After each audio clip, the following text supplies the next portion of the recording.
নমস্কার, আমি doctor Biswajit Sengupta, senior neurosurgery consultant Ruby general hospital, Kolkata.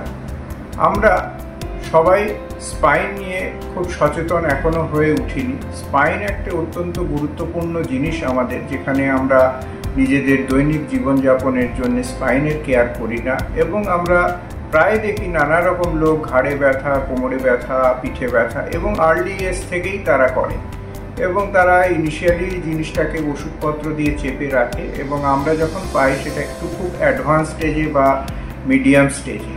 তো এই জিনিসটাকে যদি আমরা সঠিকভাবে আর্লি স্টেজে পিক করতে চাই, আপনারা সবাই স্পাইন সম্বন্ধে সচেতন হন। আমাদের রুবি হসপিটালে আমরা স্পাইন কেয়ার ক্লিনিক করি, যাতে আপনাকে লাইফস্টাইল মডিফিকেশান এবং স্পাইন কেয়ার সম্বন্ধে সচেতন করতে পারবো, যাতে আপনাদের এই অসুখটা কম হয়। অসুখটা খুব গুরুত্বপূর্ণ আকার নেওয়ার আগে যাতে আপনার ডায়াগনোসিস হয় এবং আপনি সুস্থ স্বাভাবিক জীবনে ফিরে যেতে পারেন। নমস্কার।